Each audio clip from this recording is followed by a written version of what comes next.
por isso mesmo, furou e ele não viu.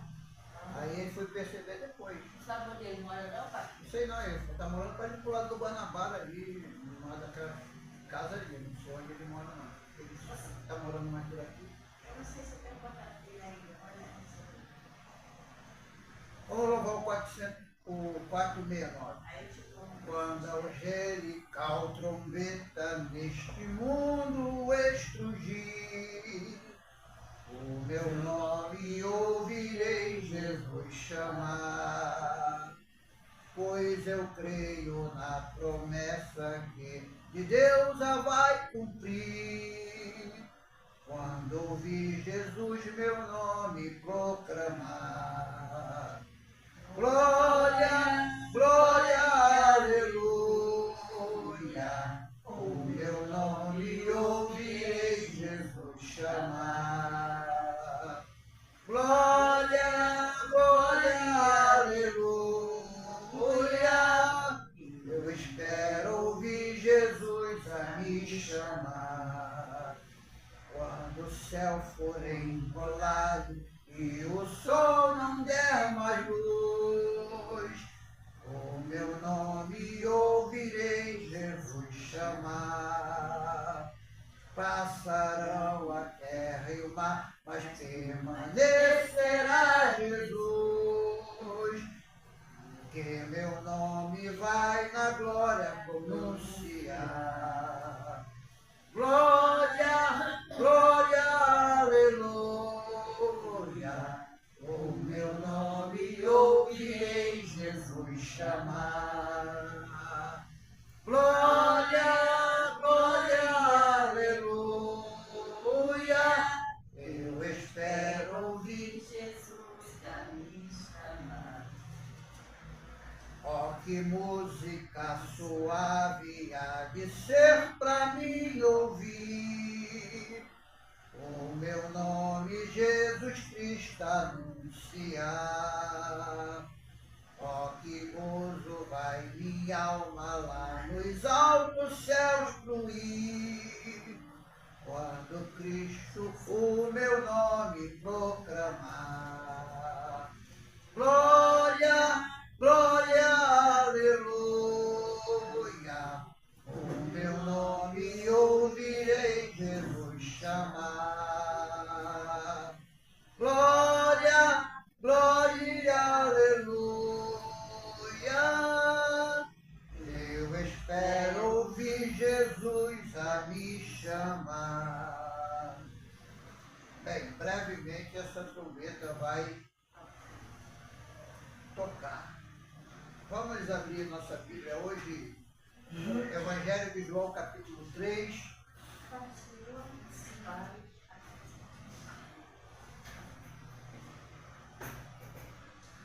Evangelho, segundo escreveu o apóstolo João, capítulo 3. A passagem, eu creio que é uma passagem muito conhecida, mas que nos traz lições muito interessantes sobre uma conversa, um diálogo entre um mestre judaico e Jesus.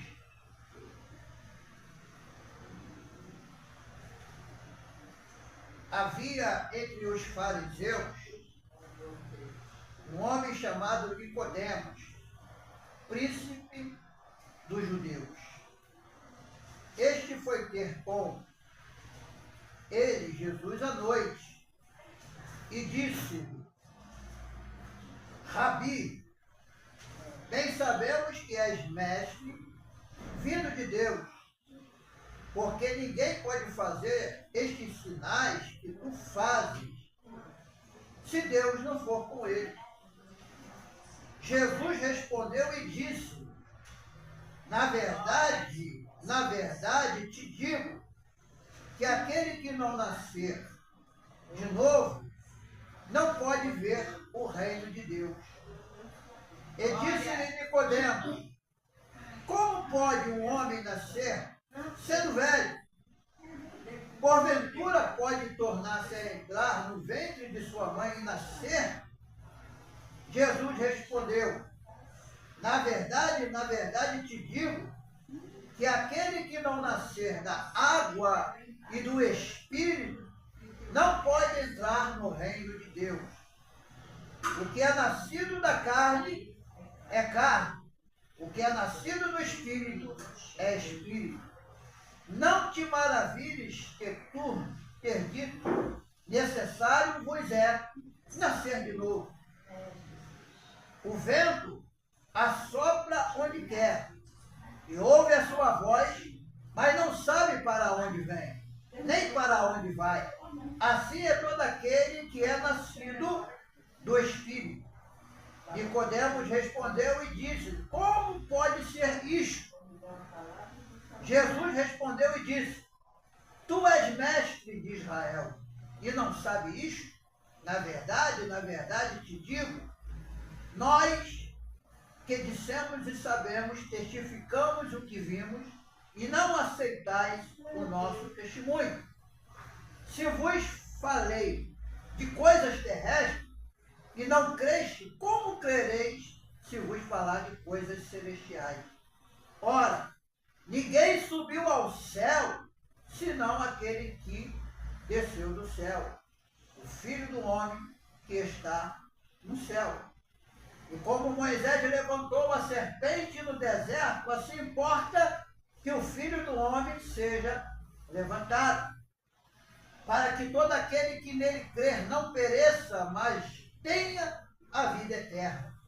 Porque Deus amou o mundo de tal maneira que deu o seu Filho unigênito, para que todo aquele que nele crer não pereça, mas tenha a vida eterna.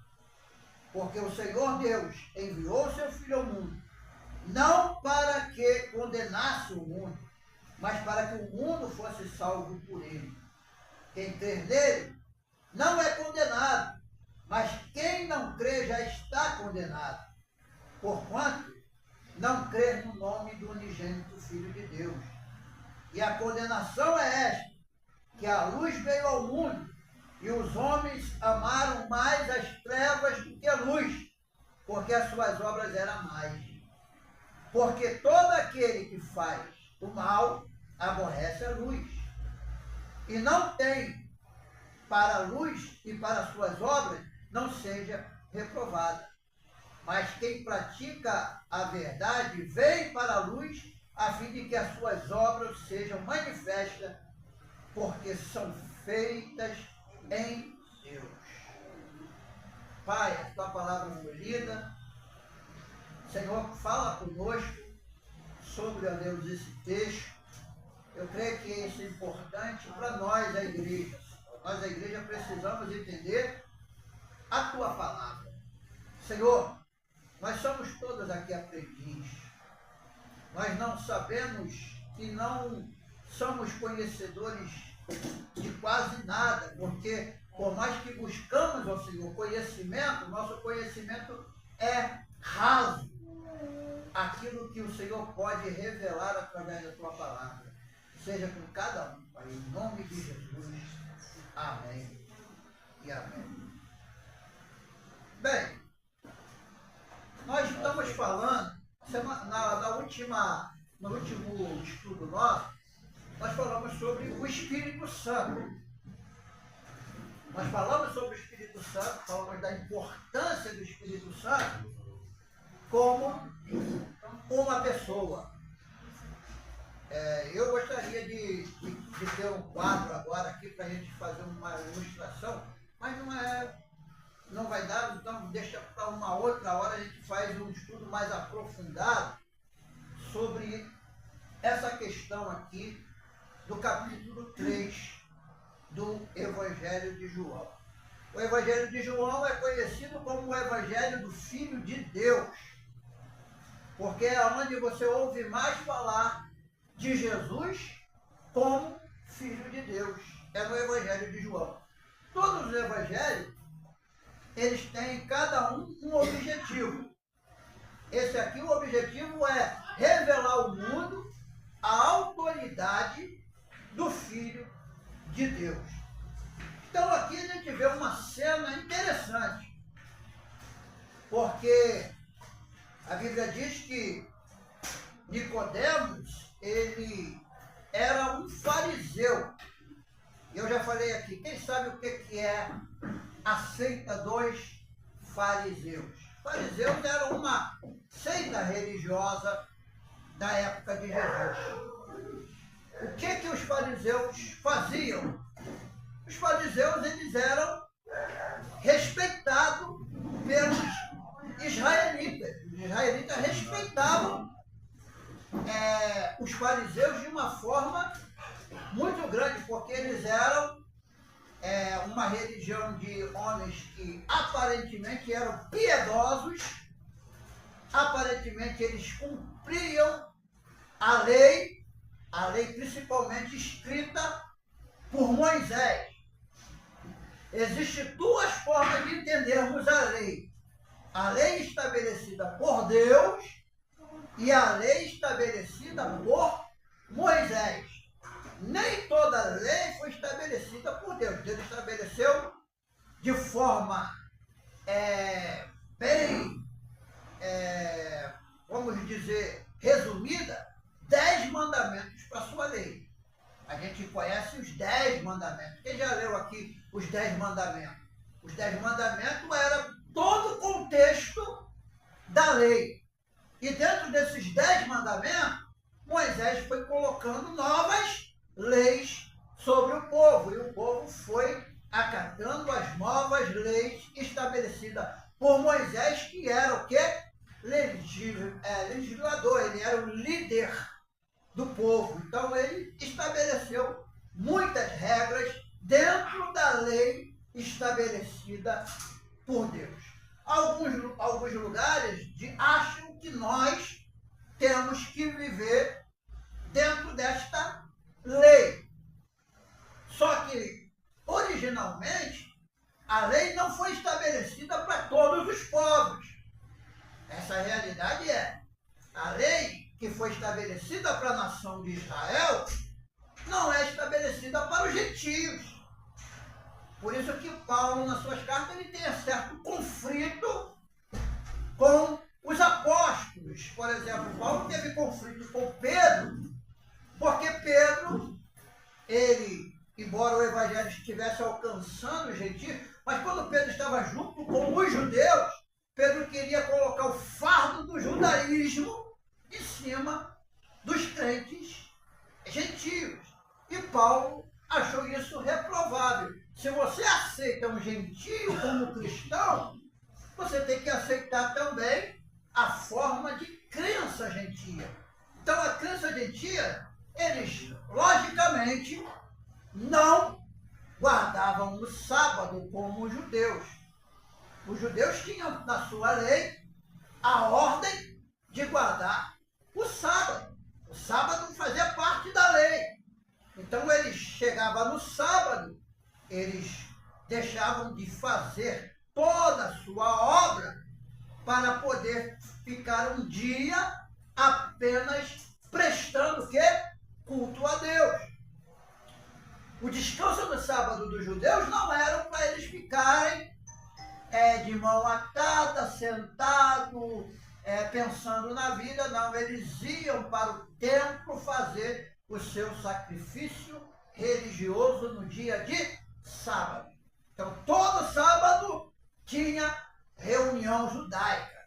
Era na época que Jesus ele frequentava as sinagogas que tinham suas reuniões no dia de sábado. Naturalmente, era o sábado, por ser uma sinagoga judaica. E Nicodemos, ele vai ter um encontro com Jesus. Ele vai procurar Jesus durante a noite. Aparentemente, eu já vi pregadores dizer que Nicodemos tinha medo de ser visto por Jesus, porque Jesus era mal visto pelos demais fariseus, porque Jesus não era aceito pela maioria dos religiosos da sua época, porque o evangelho que Jesus pregava confrontava o que eles diziam da lei. Porque Jesus repreendia mais os religiosos do que os pecadores. Tem gente que fala assim, não, Jesus não tinha problema de estar no meio dos pecadores, mas tinha problema quando ficava no meio dos religiosos, como os fariseus. Por quê? Porque os fariseus, eles tinham a capacidade de colocar o quê? Fardo pesado sobre o povo. Só que eles colocavam fardo pesado e eles mesmos não cumpriam aquilo que eles pregavam e ensinavam. Por isso que Deus disse, vocês são hipócritas. Essa palavra hipócrita quer dizer que eles eram verdadeiros atores. Porque a hipocrisia vem de um ator, de um teatro, uma pessoa que ela faz um personagem, parece ser um realista, mas não é um realista. Então, quando fala a palavra hipocrisia, fala de pessoas que fingem ser aquilo que na realidade eles não são. Aí Nicodemos procura Jesus de noite. Eu já vi gente dizer que é porque ele era covarde, porque ele tinha medo. Não, Nicodemos queria tirar as suas dúvidas sobre a mensagem que era ensinada por Jesus, que até o momento era algo definitivamente novo. Os ensinamentos de Jesus iam de qualquer forma contrária àquilo que os judeus ensinavam. Por exemplo, numa certa ocasião, Jesus está ensinando e ele cura uma pessoa dentro da sinagoga no dia de sábado. E aí aqueles homens queriam massacrar Jesus. Você não podia curar ninguém no dia de sábado, porque no dia de sábado não é dia de fazer isso. Jesus olhou para ele e disse, qual de vós aí, que se um boi cair num precipício no dia de sábado, você não tira o teu boi de lá de dentro do precipício? Então vocês são hipócritas. Porque se você pode fazer o bem a um animal, por que Deus não pode fazer a uma pessoa? Isso não é muito diferente no dia de hoje para a gente. Porque a sociedade dá mais... Você sabia que os animais são mais protegidos do que o ser humano? Se você matar um animal e alguém te processa por matar um animal, você tem uma prisão sem direito a nenhum tipo de fiança, porque você matou um animal. Agora, se você mata outro homem, você tem como recorrer. Você pode ser preso, pode ser condenado, mas uma hora você vai recorrer, porque você, com 2, 3 anos, você está solto novamente, porque você matou alguém que tem uma consciência igual você, que pensa, que se defende, e segundo ele, os animais não têm defesa. Então, a gente sabe que Nicodemos, ele quer conhecer sobre a boas novas, sobre aquilo que Jesus ensinava. E ele vai ter com Jesus. E quando ele chega perto de Jesus, o texto diz aqui que ele foi à noite ter com Jesus. E ele disse, Rabi.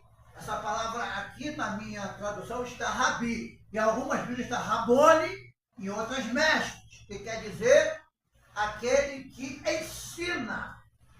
Quer dizer, professor, o ensinador, que é mestre, que fala, que ensina. Então, para Nicodemos, Jesus era alguém que ensinava, que tinha todo o conhecimento. E ele reconhece aqui, nas palavras, que Jesus era mestre vindo da parte de Deus. Então, Nicodemos, de uma certa forma, ele cria que Jesus era o enviado de Deus. Mas, por retaliação, porque a maioria dos seus colegas fariseus odiavam Jesus. Os judeus não gostavam de Jesus. Nós costumamos ler a Bíblia e ver Jesus andando com um monte de multidões, mas nem todos daquela multidão eram judeus. tinha muitos gentios ali que criam na mensagem de Jesus. Por exemplo, um exemplo é a mulher cananeia. A mulher cananeia era judia? Não era. Era uma mulher de uma outra raça, de um outro povo, mas ela creu na mensagem de Jesus. Então a maioria das pessoas que seguiam Jesus, tinha judeus? Tinha, mas tinha muitas pessoas de outros povos que acreditavam na mensagem de Jesus e o seguiam. Por isso que quando Jesus é preso, tem pouca gente lá para defender, porque a maioria que estava reunida no julgamento não era aquelas pessoas que seguiam Jesus. A maioria era judeus que estavam, de uma certa forma, envenenados pela religião para condenar Jesus. É lógico que a condenação de Jesus foi um propósito direto de Deus. Isso daí nós não podemos deixar de discutir. Porque se Jesus não é condenado, se Jesus não é morto, a salvação talvez não chegava aos gentios. Talvez a salvação ficaria apenas lá para o povo de Israel. João é enfático em dizer isso, que a salvação, tem gente que fala assim, a salvação veio para todos. Na realidade, o projeto de Cristo como Messias é diretamente apenas para o povo de Israel e não para os demais povos. Agora, os demais povos alcançaram a salvação por causa da rejeição dos judeus. Então, a gente vai ver isso aqui, ó, Evangelho de João, capítulo 1,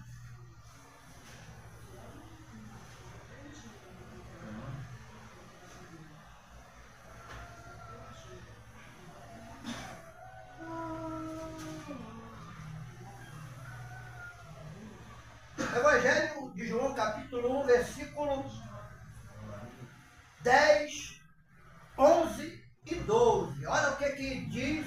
Isso aqui é o apóstolo João escrevendo sobre a primeira vinda de Jesus. Ele está dizendo, ó, versículo 10, 11 e 12. Estava no mundo, e o mundo foi feito por ele, e o mundo não o conheceu. Veio para o que era seu. Quem era o seu aqui? O povo de Israel. Essa palavra aqui está relacionada para o povo judeu. E os seus não o receberam. Isso quer dizer que os judeus não quiseram acreditar que o próprio Deus estava entre eles. Mas todos quanto receberam, aí aqui já entra a questão dos gentios. Porque os gentios começaram a receber a mensagem do Evangelho. E aí todos quantos receberam, aos que creiam em seu nome, deu-lhe o poder de serem feitos filhos de Deus. Então, a rejeição do povo judeu a Jesus é a causa de nós hoje estarmos reunidos aqui falando do Evangelho. Porque se o povo aceita Jesus, se os judeus aceitam Jesus como Messias, o Evangelho não teria chegado a nós. O Evangelho ficaria apenas entre eles, o povo judeu. Então, foi necessário que houvesse essa rejeição para que o Evangelho começasse a se espalhar sobre o mundo. Então, Nicodemos quer conhecer sobre esse Evangelho. E aí Jesus vai dizer para ele aqui no versículo 3, no capítulo 3. Na verdade, te digo que aquele que não nascer de novo não pode ver o reino de Deus. Nicodemos ficou meio em parafuso com essa palavra de Jesus. Como assim? Nascer de novo? Ele não entendia as coisas espirituais. Não entendia. Ele era meigo, ele sabia da lei que condenava os homens, mas não sabia das coisas do Espírito. Isso aqui é muito importante, meus irmãos. Porque ainda tem crente no dia de hoje que não entende as coisas de Deus. Tem muita gente. Tem muita gente que vem para a igreja, se assenta na igreja, até louva, prega, mas não conhece as coisas espirituais. Não conhece. Eu conheço muita gente que prega, mas não conhece as coisas espirituais. Conhece apenas as coisas físicas. Conhece apenas de ouvir falar.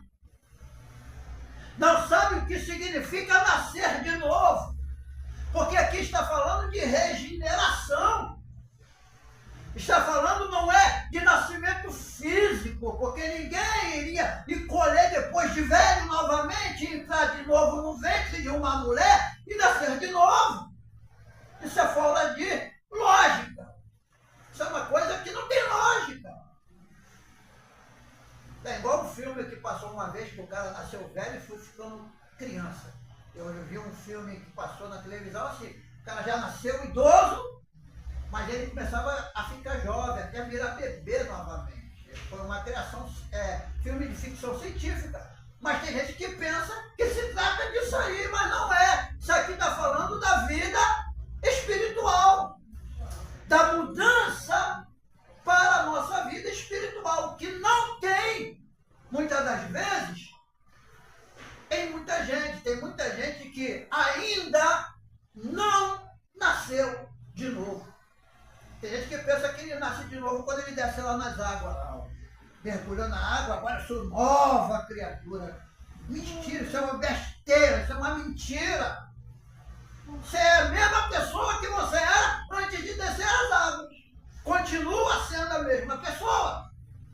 O que precisa é, na realidade, que haja uma transformação interior em você.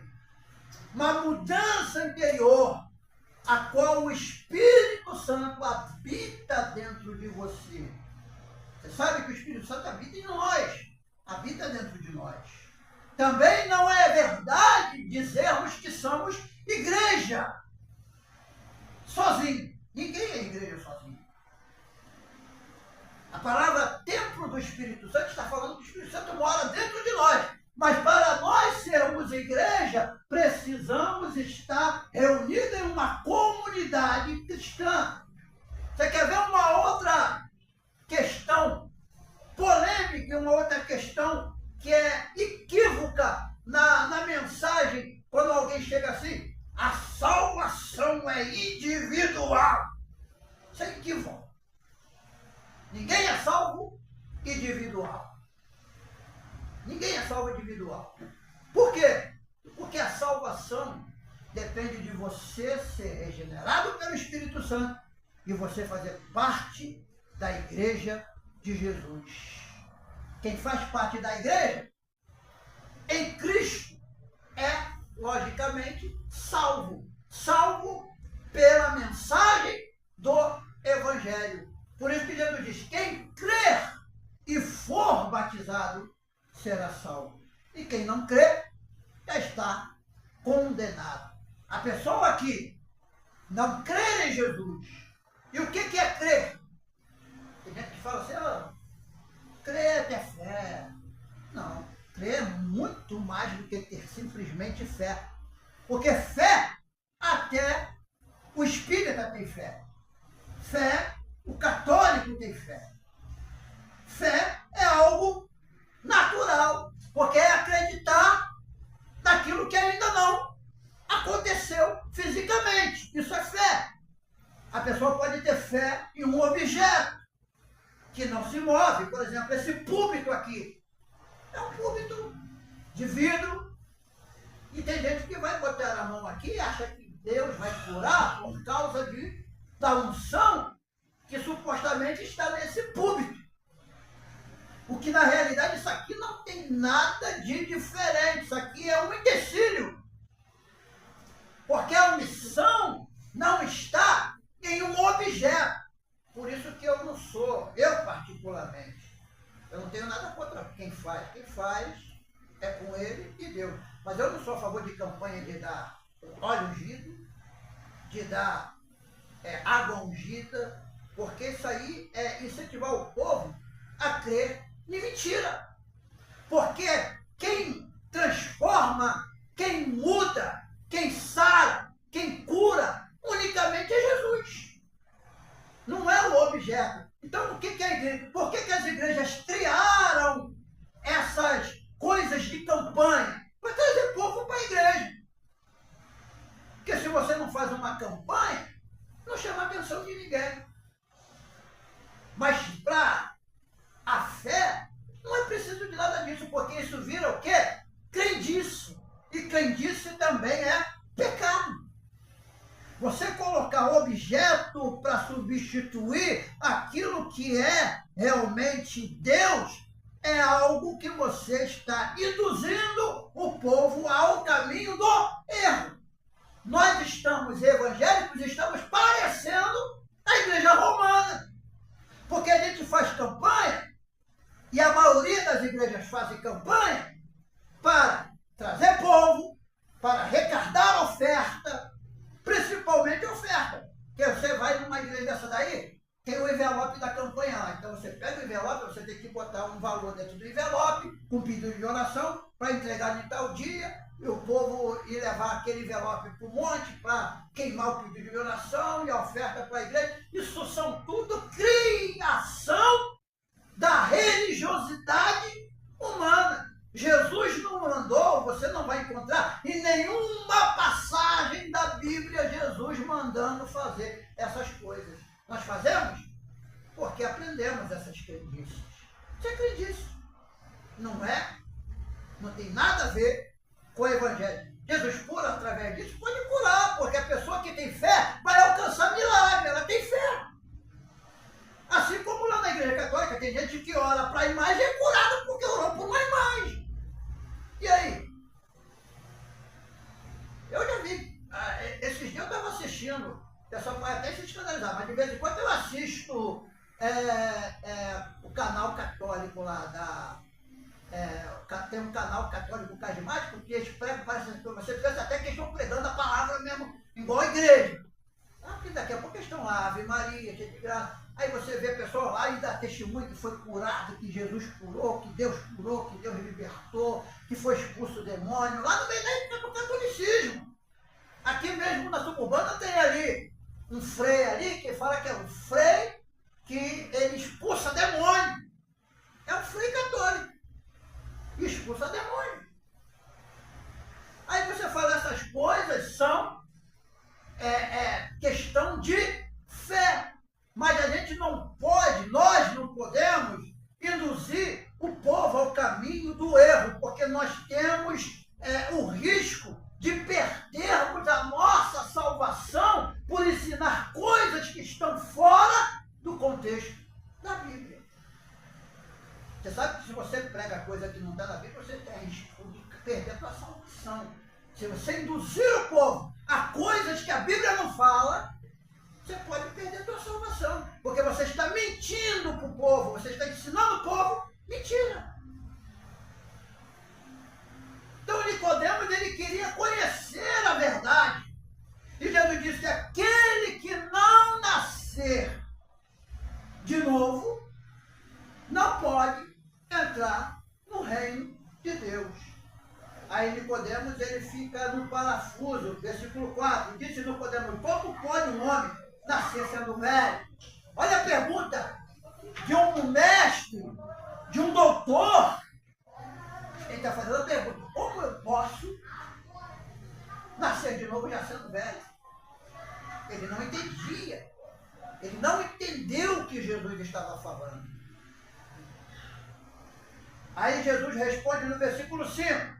Na verdade te digo que aquele que não nascer da água e do Espírito não entra no reino de Deus.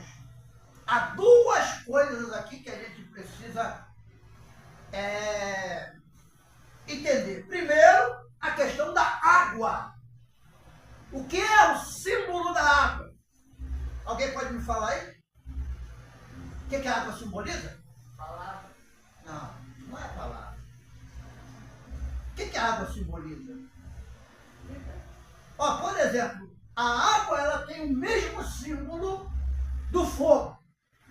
O mesmo símbolo do fogo. Hã? A água também, porque quando aquela mulher está ali no poço, né? A mulher samaritana, Deus pede água de beber, né? E Deus fala, aquele que beber da água que eu me der, nunca mais tornará a sede. Então a água também representa a palavra. Na realidade, a água aqui Vida, né? é a vida eterna. Não é meramente a palavra. A palavra é um sentido. A palavra ela é simbolizada em muitos contextos. Mas aqui, nesse contexto aqui, a água significa pureza, purificação. Aquilo que é lavado dentro de si. Então, a água ela tem o mesmo sentido do sangue. O sangue, ele veio para quê? Purificar de todo pecado. E o fogo também tem o mesmo sentido de purificação. Então, tanto a água como o fogo, ele significa purificação. Por exemplo, a água, eu não sei se vocês já chegaram aí em cachoeira alguma vez e viram quando a água forte bate numa pedra que é suja. Ela vai limpar aquela pedra e vai ficar bem limpa. Porque ela purifica, ela tira toda a impureza que estava na pedra, com a força que ela tem. Então isso é o sentido real da água. A água ela simboliza também o Espírito Santo. Então a água na Bíblia tem uma variedade de símbolos. Como disse a nossa pastora, uma variedade de símbolos. Mas o símbolo principal aqui do texto é a questão da purificação, da regeneração, que a pessoa precisa ser purificada no seu interior. A palavra purificação aqui está relacionada ao processo que o ser humano tem de santificação. Você sabe que nós não somos santos. Ninguém aqui é santo. Ninguém. Mas nós vivemos um processo chamado processo de santificação. E o que é esse processo? O processo contínuo. Então essa água, ela vai nos moldar, não é só uma vez. Ela vai nos moldar todos os dias. Então todos os dias há uma limpeza a ser feita em nosso coração. Então, quando Jesus está dizendo a questão aqui de nascer da água e do Espírito, está falando da regeneração, da mudança interior do ser humano. Por quê? Porque o ser humano ele é concebido logicamente em pecado. E o pecado é algo que desagrada totalmente a Deus. Se tem uma coisa que Deus abomina, é o pecado. E a palavra pecado aqui, ela se relaciona ao pecado de modo geral. Não estou falando aqui, tem gente que querem apenas falar, pecado é adultério, pecado é fornicação, pecado é prostituição. Não. Quando se fala de pecado que Deus detesta, é um pecado de modo geral. Porque o que é o pecado? É o homem se distanciar da vontade de Deus para fazer a sua própria vontade. Por exemplo, Deus não perdoou os anjos. Judas vai falar que Deus não poupou nem os anjos. Imagine aqueles que mantêm o pecado dentro do coração. Não vai ser poupado. É a vontade de Deus salvar todos os homens? Porque Deus ama a sua criação. Mas a vontade de Deus, ela é uma, mas Deus deu ao homem o direito de escolher se ele quer ser salvo ou se ele não quer ser salvo. Por exemplo, quando Adão e Eva erraram, pecaram, porque o pecado de Adão e Eva foi a desobediência. Tem gente que acha que o pecado de Adão e Eva foi o ato sexual, não. Foi a sua desobediência. Porque Deus criou o homem para que o homem enchesse a terra. E para encher a terra ele tinha que ter a relação sexual. Então, tem gente que acha que Deus criou o homem e a mulher e o diabo criou o sexo. E não foi o diabo que criou o sexo. Quem criou o sexo foi o próprio Deus. Então, o sexo dentro dos planos de Deus nunca foi e nunca será pecado. O pecado não está na vida sexual, o pecado está na desobediência do homem à vontade de Deus. Aí entra o pecado, porque pecado originalmente significa errar o alvo, fazer aquilo que é contrário à vontade de Deus. Então, a água aqui ela é o símbolo da nossa purificação diária. Todos os dias nós devemos ser purificados pela água do Espírito. Todos os dias. Todos os dias nós temos que ser purificados por essa água. Então, tem gente também que de uma forma equívoca fala assim, a Bíblia diz que aquele que disser que não tem pecado é mentiroso, então a gente pode pecar que não tem problema. Meu irmão, a palavra aqui que Paulo está dizendo não é você cometer pecado, é você entender que você foi concebido por intermédio do pecado. Você já é concebido com o pecado na sua natureza, com a maldade dentro de você. E aí Paulo está dizendo, todo ser humano é pecador, porque ele já nasce com uma marca. O pecado virou uma marca na vida de todo ser humano. Até uma criança recém-nascida, ela já é concebida dentro do pecado. Então, tem gente que fala assim, a criança é inocente. Não, a criança ela não tem entendimento das coisas, mas ela já está nascida debaixo da condenação do pecado. Ela precisa, quando ela começar a entender as coisas, também se arrepender e reconhecer que ela precisa de salvação. Então, a criança, ela não tem entendimento. Isso aí, indiscutível. Uma criança nasce hoje, ela só vai conhecer o rosto da mãe e do pai. A mãe e o pai, ela sabe quem é. Você pode pegar uma criança aí, se você botar na mão de uma outra pessoa, ela vai chorar, porque ela vai estranhar. Mas se você pegar ela, você sendo o pai ou sendo a mãe, ela vai olhar para você, não vai ligar. A não ser se ela tiver com uma cólica, com uma coisa, com uma dor, aí ela vai chorar no teu colo, mas ela vai sempre conhecer o teu rosto, porque sabe que é familiar.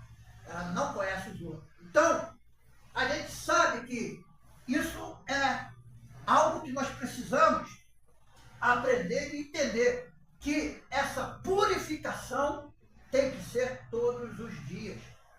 Então não adianta eu me encher de dons, não adianta eu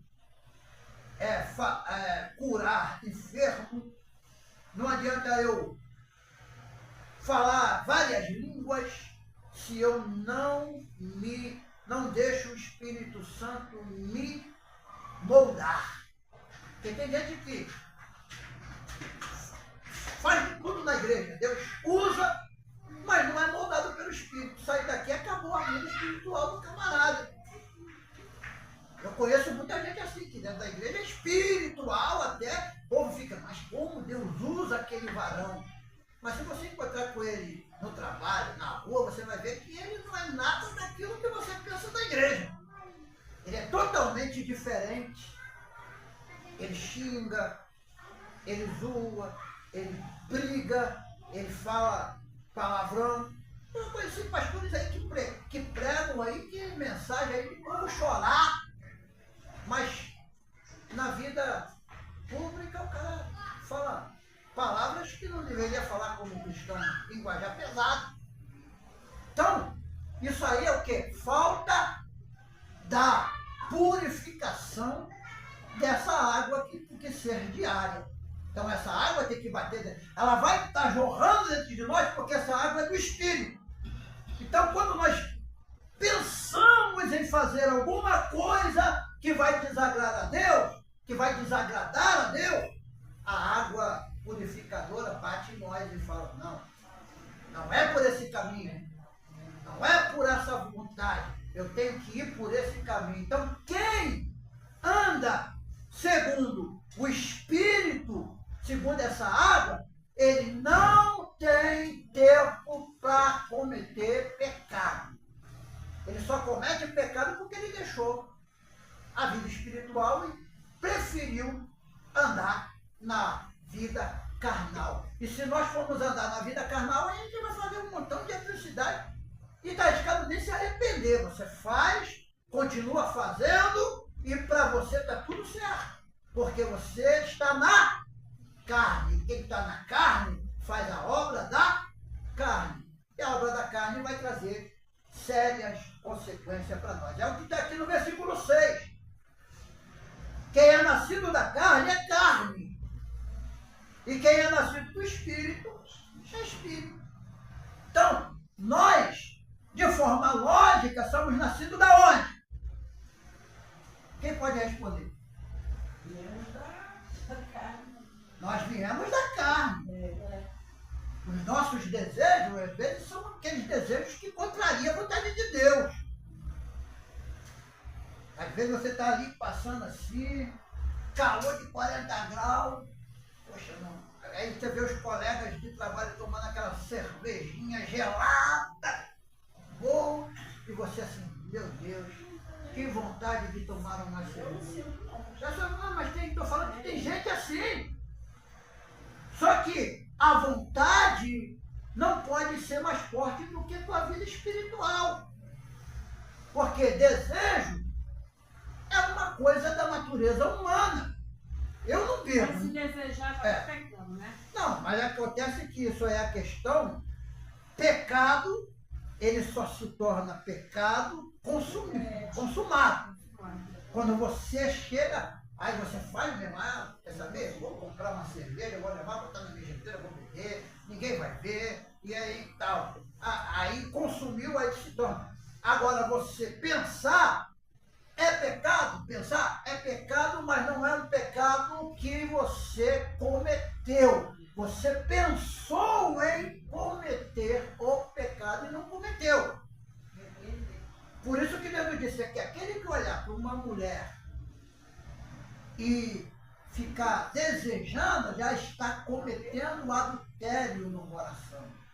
Por quê? Porque o adultério não vem apenas da questão do ato consumado. O adultério vem do pensamento que você tem de traição, de trair alguém. Você já está cometendo um pecado. E aí, por exemplo, Davi, o rei, que o pessoal fala assim, segundo o coração de Deus. Porque o povo fala assim, Davi era o homem segundo o coração de Deus. Mas imagine que o homem segundo o coração de Deus cobiçou a mulher do próximo, levou, se deitou com ela, engravidou a mulher. Depois, quando soube que a mulher estava grávida, pegou, tentou fazer de tudo para o homem ir para casa, para poder se deitar com a mulher, para poder tentar esconder o erro que ele havia cometido. O homem não foi, e o que ele fez? Botou o homem na frente da batalha para o homem morrer. Então ele cobiça, comete o ato e ainda comete um assassino. Ele assassina, porque embora ele não seja aquele que matou diretamente, mas ele foi quem mandou praticamente o homem para a morte. Então, o homem segundo o coração de Deus cometeu essas três coisas ruins. Imagine, Davi, que fala que ele era segundo o coração de Deus, cometeu isso aí. Imagine nós, que não podemos nem nos comparar a esses heróis da fé do passado. A gente não se compara a eles. Pedro andou com Jesus durante 3 anos. Jesus ensinando sobre paz, sobre amor, sobre ter paciência. No dia que Jesus foi preso, Pedro foi lá, cortou a orelha do soldado, arrancou a orelha do cara fora com a espada. E aí? Isso aí é o quê? Natureza humana, natureza da carne. A carne faz a gente tomar decisões precipitadas. Porque quando a gente toma esse tipo de decisões precipitadas, a gente não pensa. A gente está indo pelo momento. Ah, é o momento, só que o momento passa. Depois você vai cair em si. E quando você cai em si, já é tarde. Você tem que pagar as consequências. Davi pagou as consequências o resto da sua vida. Não foi fácil para Davi, não. O pessoal fala assim, Deus perdoou Davi. Davi foi perdoado por Deus. Mas a maldição entrou dentro da casa de Davi. Os filhos se levantaram contra ele. Um filho cometeu incesto com a própria irmã. Depois, o outro irmão foi lá e matou o outro irmão. E foi indo assim, um matando o outro, no decorrer da vida de Davi, por causa de um pecado cometido. Então a gente tem que saber que o pecado ele tem o quê? Consequência. Não tem como fugir da consequência do pecado. Deus perdoa? Perdoa. Você vai ser salvo? Vai ser salvo. Mas se você cometeu o pecado, você vai pagar as consequências desse pecado aqui na terra. Você vai ser rejeitado, você vai ser perseguido, você vai ser maltratado porque cometeu determinado pecado. O ser humano não tem capacidade de perdoar. Não tem. O ser humano não perdoa outro ser humano. Aí você fala assim, mas a gente tem que praticar o perdão. Só que a gente não tem costume de perdoar, não. A gente perdoa de boca. Mas no fundo, a gente quer que aquele cara, na linguagem mais popular que ele, se ferre. A verdade é essa. A verdade da língua popular é essa. A pessoa diz, perdoei, mas você quer ele bem longe de você. Eu perdoei, mas não quero ele perto de mim, não. Tá perdoado, irmão, mas a amizade acabou. Não tem mais. Então a gente não sabe perdoar. Porque o perdão não que a gente vai esquecer, porque ninguém aqui tem amnésia. A gente vai sempre saber que alguém fez alguma coisa contra nós. Mas é a capacidade da gente entender que nós temos que liberar perdão, e liberar perdão às vezes é contrário até à nossa própria natureza. Porque a gente tem que estar pronto para receber até aquelas pessoas que nos ofenderam. Imagine uma pessoa que te ofendeu de uma forma muito grave e ela vai precisar de você. De repente ela fica doente, de repente ela vai ficar no leito, sem andar, e ela vai precisar de você. E aí? Se você não perdoou, você vai ir lá ajudar essa pessoa? Não vai. Agora, só quem perdoa, que é capaz de chegar para aquela pessoa que fez tanto mal, que está lá acamado, sentar perto dele, pegar, cuidar de ferida, tirar, fazer curativo nessa pessoa, é uma coisa que, dentro da nossa lógica, é difícil o ser humano fazer isso. Por quê? Porque a mágoa, às vezes, é mais forte do que o perdão. Mas a gente tem que aprender. Jesus está ensinando sobre isso. E ele está dizendo aqui no versículo 7, não te maravilha de ter dito, é necessário vos nascer de novo. Aí ele no 8 diz, o vento sopra onde quer e ouve a sua voz, mas não sabe de onde vem, nem para onde vai. Assim é todo aquele que é nascido do Espírito. Quem é nascido do Espírito não manda em si. Quem é nascido do Espírito não faz a sua própria vontade. Quem é nascido do Espírito não tem livre-arbítrio. Aí você fala, o que é isso? Não tem. Porque você vive pelo Espírito. Você vai andar conforme o Espírito vai te determinar. A gente tem livre-arbítrio? Temos, até o momento em que nós não somos guiados pelo Espírito. Quando o Espírito entra em nós, nós não andamos mais por nós andamos pelo Espírito. Então tudo que fazemos é direcionado coisas direcionadas por nós, é porque o Espírito está longe de nós. Mas quando o Espírito está em nós vamos falar assim, vou pregar o Evangelho ali na boca da grota, e o Espírito Santo fala, não, você vai para Calitá, você não vai para a boca da grota. Foi o que aconteceu com os apóstolos. Os apóstolos queriam pregar em uma região, o Espírito Santo falou assim, não, vocês não vão para essa região não, porque a mensagem tem que ser pregada na outra região. Jonas achou que ele tinha livre escolha. Não vou para Nínive não, vou para Tarsis. Deus foi lá, obrigou. Ele não teve escolha. Ele foi parar em Nínive. De uma forma ou de outra, a gente tem que fazer o que Deus determina, não o que nós determinamos. Não tem para onde fugir. Então, quem é nascido do Espírito tem que entender essas coisas. Nós temos liberdade de escolha? Temos, mas quando somos guiados pelo Espírito Santo para viver o melhor de Deus, nós temos que viver dentro daquilo que o Espírito Santo estabelece para nós. Nós não podemos nos precipitar. Qualquer coisa que vamos fazer, tem que ter o direcionamento do Espírito Santo. Até uma igreja que a gente quer, por exemplo, a gente tem um desejo, talvez aqui, de abrir um ministério, de abrir uma igreja.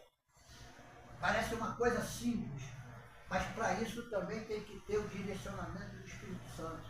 Porque se nós abrirmos uma igreja porque achamos bonito pregar o Evangelho e tal, vai ficar sempre uma igreja minguada, sem ninguém.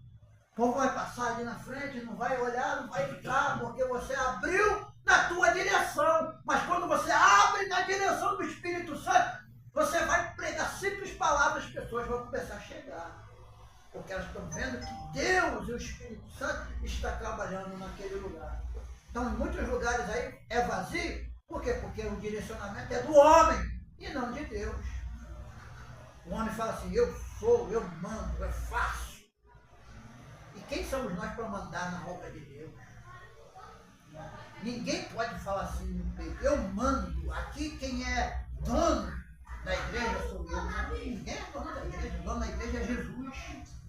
Nós somos apenas um instrumento que Deus nos deu a capacidade hoje de estar pregando o Evangelho. Mas amanhã, se nós sairmos do direcionamento, Deus vai lá, nos tira e coloca outro no nosso lugar.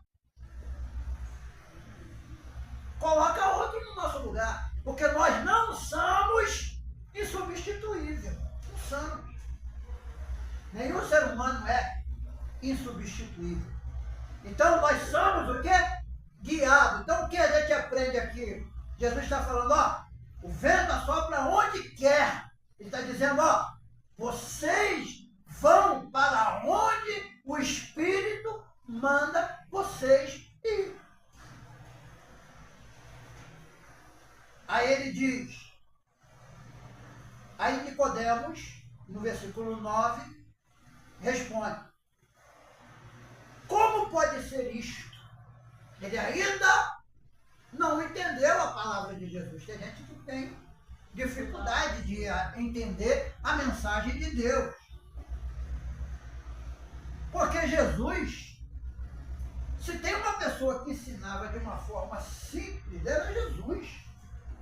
A mensagem de Jesus, se você for ver, era uma mensagem simples.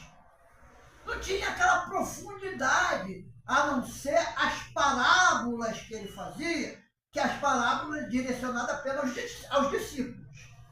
Porque Jesus não queria que todos entendessem a mensagem dele, apenas os discípulos. E nem os discípulos entendiam. Imagine esse homem aqui, que era mestre da lei, mas não conhecia nada de vida espiritual. Então, o que eu aprendo aqui? Que não adianta eu buscar conhecimento humano da Bíblia, natural da Bíblia, achar que eu posso interpretar a Bíblia da maneira que eu quiser. Tem gente que acha assim, eu vou ler a Bíblia e vou interpretar ela da maneira que eu quero. É o que a maioria das igrejas faz hoje. Pega um texto da Bíblia, às vezes ele nem usa mais a Bíblia, ele lê o texto, fecha a Bíblia e começa a falar um monte de coisa que não tem nada a ver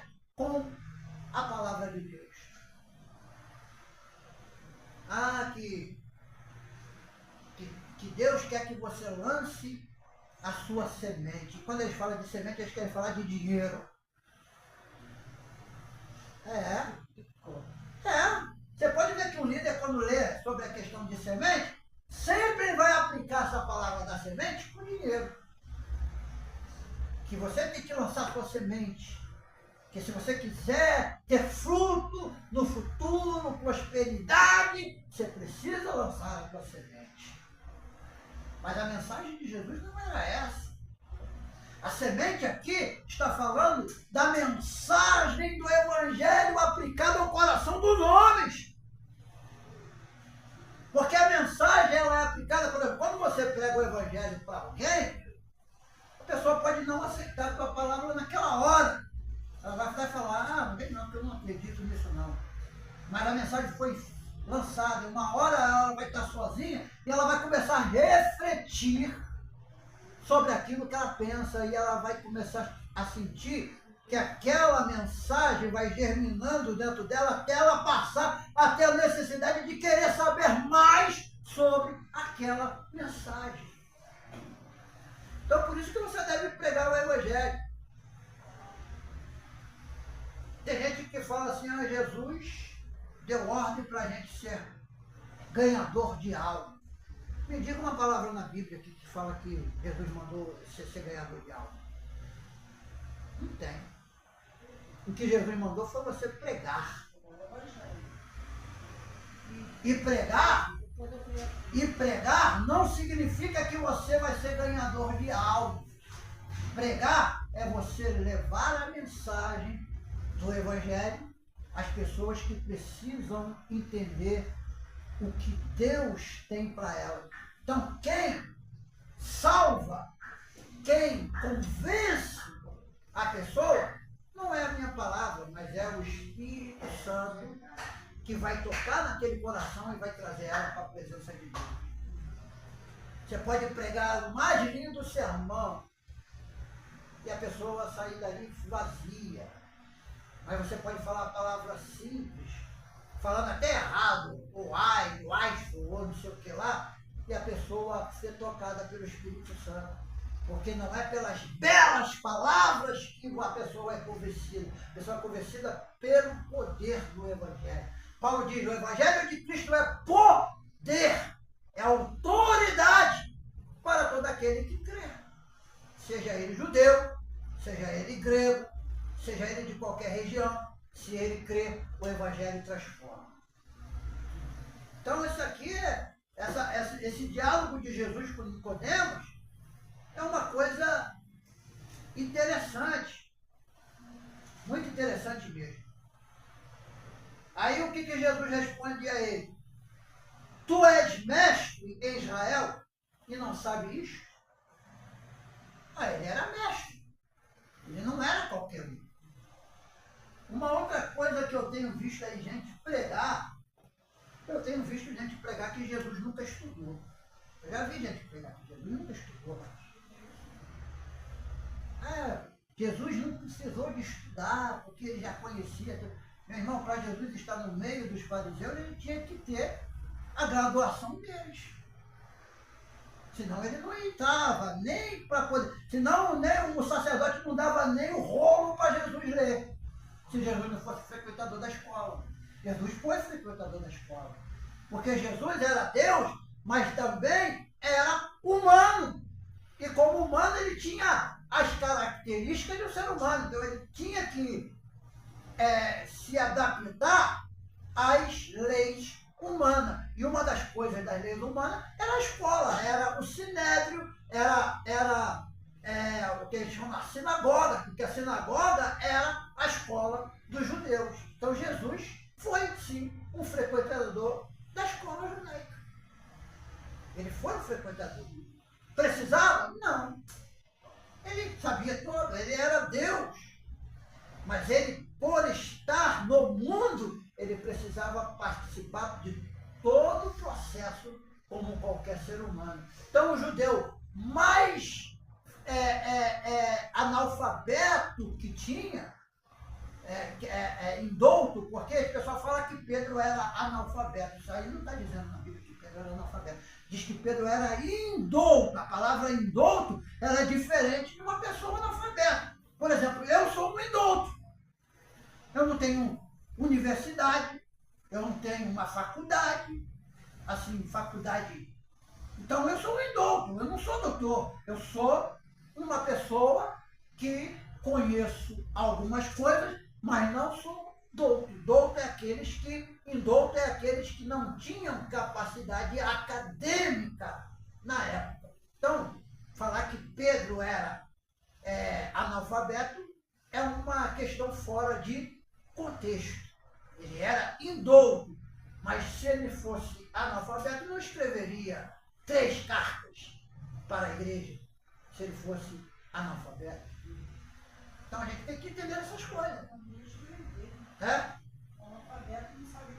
Então, ele era uma pessoa que conhecia, mas ele não era mestre e não era doutor.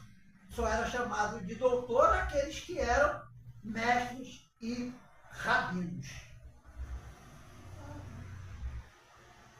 Então tem muita coisa que os crentes falam que eles não leem o contexto da Bíblia. Eles falam simplesmente por achar que é aquilo. E não é. É igual falar, Paulo era casado. Não tem nenhum texto na Bíblia que diz que Paulo era casado. Mas aí as pessoas falam, mas Paulo era fariseu. Para ele ser fariseu, ele tinha que ser casado. Porque era a ordem do fariseísmo que todos os fariseus tivessem esposas. Mas não tem nenhum contexto, nem na história secular e nem na Bíblia que diz que Paulo era casado. É igual falar, qual era o espinho na carne de Paulo? A Bíblia diz que vinha um emissor de Satanás e os bofeteava todo dia. O que é o sentido desse mensageiro de Satanás? Era um demônio? Não, eram os soldados que vinham e os bofeteava por ele ser pregador do Evangelho. Não era demônio. Então ali são figuras de linguagem. Ali é uma figura de linguagem. Que a Bíblia diz que Paulo foi ao 3º céu. Paulo está dizendo que foi ele que foi lá? Ele fala, eu conheço uma pessoa que se na carne ou no espírito foi até o 3º céu. Não está falando que foi ele, mas aí os intérpretes dizem que foi ele próprio que foi no 3º céu. Então isso aí são coisas que a gente pensa, mas que não está na Bíblia. Tem muita coisa que a gente ensina que não está na Bíblia. E aí que é o grande perigo, ensinar coisas que não estão na Bíblia. Se a gente ensina coisa que não está na Bíblia, é igual falar, Jesus foi ao inferno e tirou a chave da mão de Satanás. Satanás nunca teve a chave na mão. O diabo nunca teve a chave do inferno na mão. Nunca. Ele nunca teve a chave da casa, porque a primeira que o inferno não é nem casa dele. O inferno é um lugar onde vai cair os condenados. Então ele nem mora lá. A Bíblia diz que o diabo vive no mundo e rodeando o mundo. Há demônios presos. A Bíblia fala, demônios acorrentados, que se fosse solto, seria pior do que o próprio Lúcifer. Seria destruição total. E que esses demônios serão soltos nos últimos tempos. A Bíblia diz que nos últimos tempos esses demônios vão ser soltos sobre a terra. Aí que vocês vão ver o que é destruição. O diabo, ele destrói muita coisa, ele mata, ele rouba, ele destrói, mas ele tem a sua limitação. Ele não pode fazer nada além daquilo que é projeto do Criador. Nada disso. Tudo que ele faz é porque Deus permite. Se ele destrói uma pessoa, bota uma pessoa na sarjeta, lá na rua ou aonde for, na bebida, no vício, é porque Deus permitiu que o diabo fizesse isso. Porque a pessoa precisa entender que ela precisa ser liberta daquilo ali. Então, a gente tem muitas coisas que são usadas como interpretação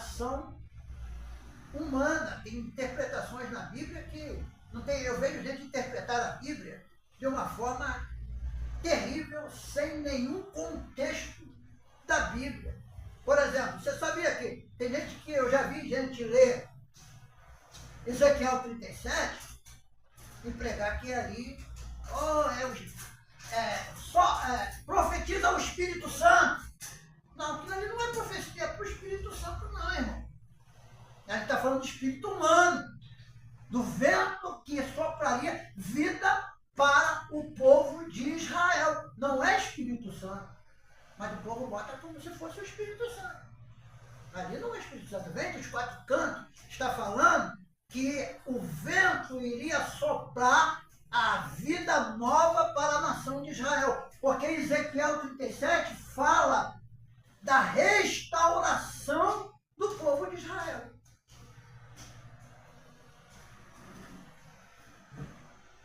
Aquele vale de osso seco não é vale literal, aquilo ali é uma visão. O próprio texto mostra que é uma visão. Ali é uma visão. Deus está mostrando para Ezequiel uma visão de um vale cheio de ossos. O que Deus estava mostrando? A nação de Israel morta e seca, que precisava ser restaurada, que Deus iria os libertar depois de 70 anos que eles estavam no cativeiro, que eles iriam voltar daquele cativeiro para a sua terra, que iriam renascer novamente. Então ali é uma profecia. Ali não está falando do Espírito Santo, mas eu já vi pregador usar esse texto para falar: ó, Espírito Santo, sopra para o Espírito Santo. Aí começa a soprar. Eu já vi pregador sopra o Espírito em cima de todo mundo. Não sei se vocês já viram pregador soprando aí em cima das pessoas. Tem um monte.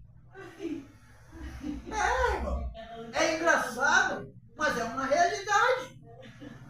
Mas cada um prega da forma que quer. Interpreta da forma que quer. Só que não é o que está realmente no contexto bíblico. Aí eu já vi gente assim, ó, receba o Espírito Santo, cai aí no poder de Deus, aí a pessoa cai, desmaia. Ó, eu fui num culto que a igreja toda caía. O pastor botava a mão, o povo, puf, no chão. Botava pá de povo, puf, no chão. E era todo mundo aí. Ele pegava o paletó, passava o paletó, todo mundo caía no chão. Aí fala assim, a unção do Espírito Santo. Me diga em Atos e na Bíblia, em qualquer lugar, onde os discípulos caíam no chão. Até no baile o pastor fazia isso.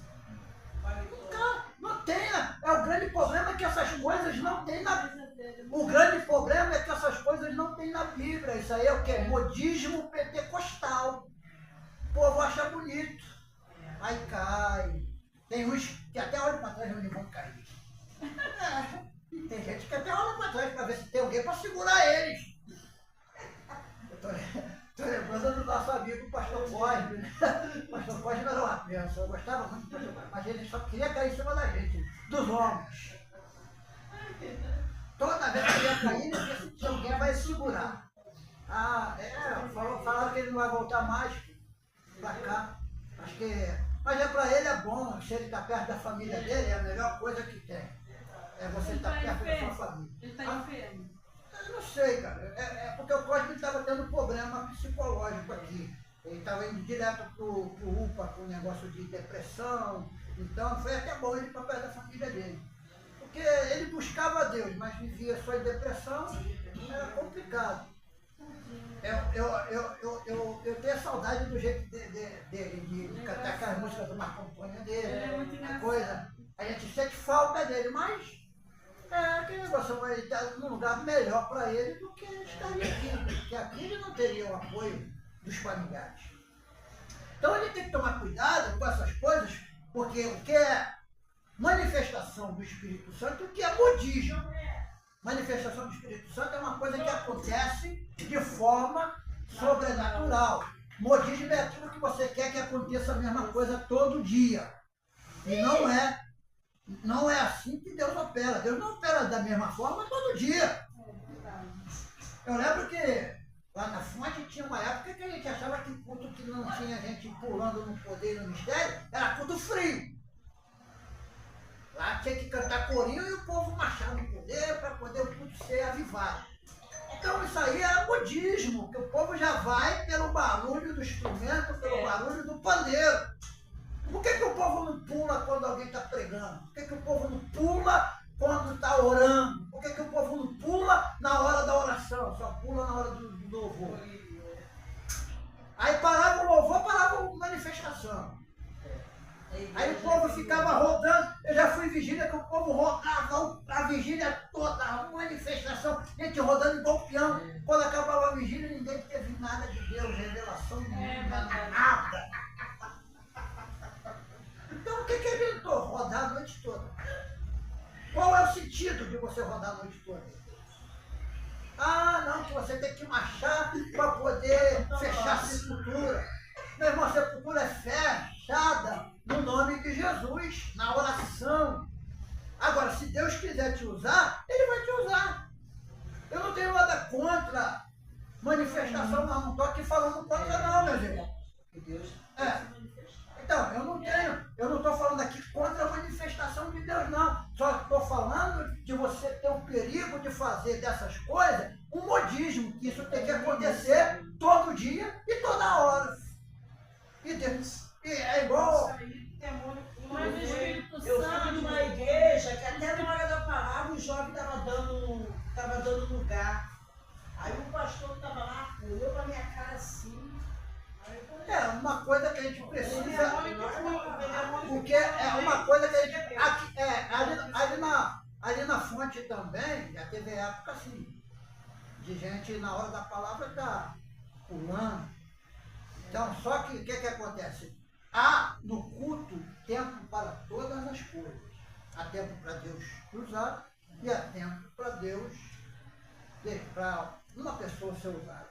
Quando você dá a palavra para alguém, é lógico que eu vou ser sincero para vocês, nem toda pregação é mensagem de Deus, não. Tem gente que acha que a mensagem de Deus que a gente está pregando é Deus que está falando, não. Tem vezes que é o homem mesmo que está falando. Porque a palavra de Deus é isso aqui, que está escrito. Agora, o que o homem interpreta, às vezes, traz mais mal do que bem. Então, se você começa a falar coisas que vai desviar o povo da verdade, ali não é Deus falando, é o homem querendo induzir o povo a fazer determinadas coisas. Então, mas nós temos que ter o respeito pela leitura da palavra. Na minha época, até quando estava lendo a palavra, se chegasse, o povo ficava preso lá fora. Não entrava. Não entrava no culto. Até a palavra acabar de ser lida. Naquela época era só leitura responsiva. Hoje a gente lê individual a Bíblia, mas antigamente a igreja toda na leitura oficial tinha que ler a Bíblia. Então você lia um versículo, a igreja lia o outro. Hoje a gente tem essa dificuldade, por quê? Por causa de um monte de tradução de Bíblia diferente. Porque tem gente que tem a Bíblia que é escrita de uma forma, outra é escrita de outra forma diferente. Aí se todo mundo for ler, vai dar um bololô, ninguém vai entender nada. Se todo mundo tivesse a mesma tradução da Bíblia, tinha que continuar lendo de forma responsiva. Mas não adianta, vamos ler responsivamente. Aí, aqui está dizendo, e por esta causa os judeus, aí na outra está, e os judeus por essa causa, está totalmente diferente. Aí fica uma coisa difícil de entender, por causa das muitas traduções que tem da Bíblia Sagrada. Então, nós temos que entender que o Espírito Santo, ele opera da maneira que ele quer e não da maneira que nós queremos. É igual o cara é igual profecia. Às vezes Deus está usando uma pessoa em profecia e a igreja toda está falando, né? Na hora da profecia tem que ficar quieta a igreja. Tem que ficar calada. Se Deus começar a usar pastora Simone em profecia, se eu estiver aqui cantando, eu paro de cantar e deixo Deus falar. Mas aí, às vezes, Deus está usando uma pessoa em profecia e você continua cantando, e tal. Profecia tem que ser ouvida pela igreja. Agora, uma revelação. Uma revelação é algo particular. É algo que você entrega para alguém em particular. Eu fico assim, vendo em determinadas igrejas aí, que tem pessoas que querem descobrir número de CPF, de identidade, placa de carro das pessoas. Então é complicado. Eu já fui numa igreja, eu fui num culto, o cara automóvel tal, uma placa tal, vem aqui na frente, Deus quer falar contigo. Meu irmão, isso é uma coisa muito complicada, porque revelação não é adivinhação. Tem gente confundindo adivinhação com revelação. Revelação é revelação. Adivinhação é proibido por Deus. Deus proíbe a adivinhação. E aí a pessoa entrega aquilo ali, tudo que uma pessoa, a pessoa chora e tal. Mas pergunta se aconteceu alguma coisa diferente. Nada. Eu creio que a pessoa pode cair aqui no poder, creio. Só que o cair no poder dela tem que ter um objetivo.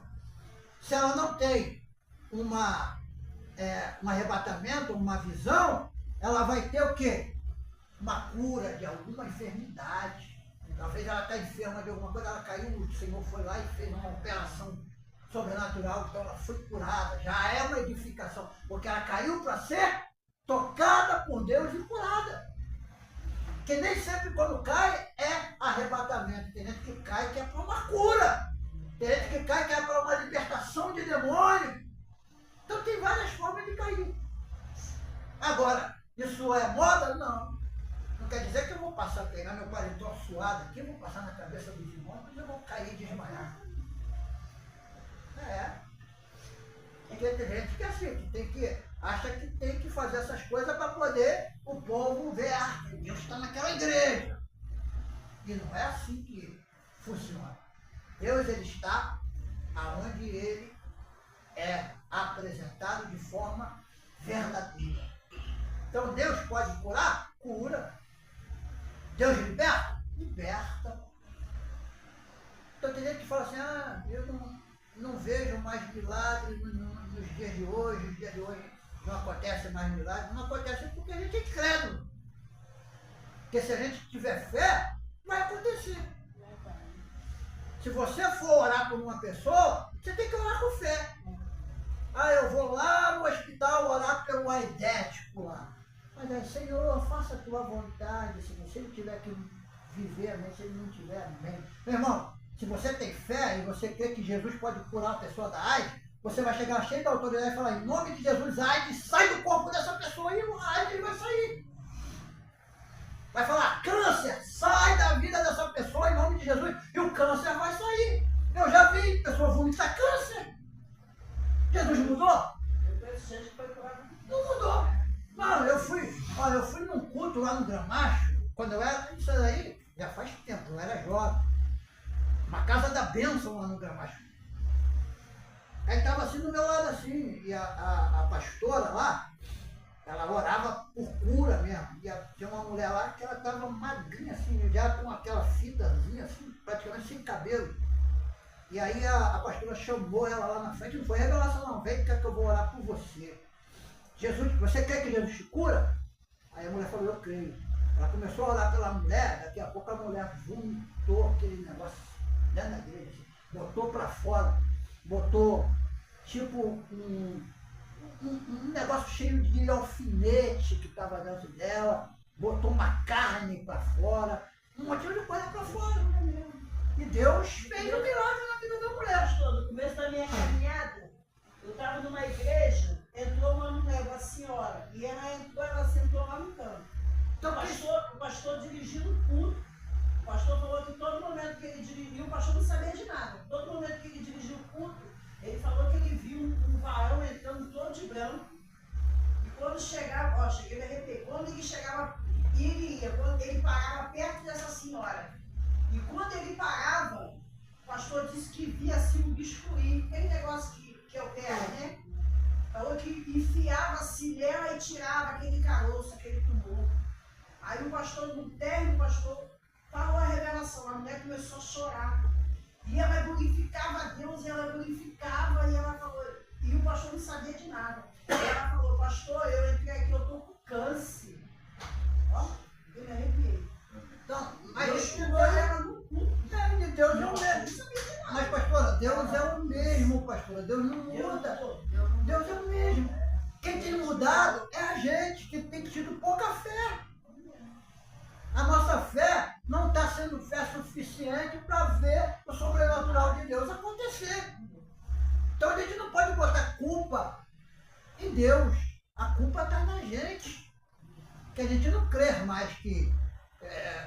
Se entrar uma pessoa aqui com cadeira de roda, você vai ficar meio receoso de orar para ele andar. Porque você não tem fé suficiente para mandar uma pessoa que está na cadeira de roda andar.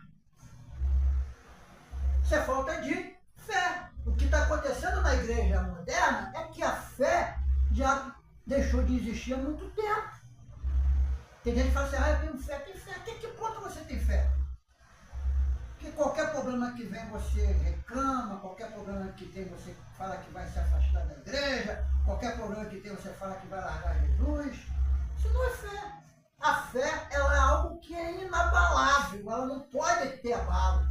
A fé tem que ser uma coisa constante, tem que ser uma coisa sobrenatural. Então, eu lembro do apóstolo Cecílio de Carvalho, da Casa da Bênção.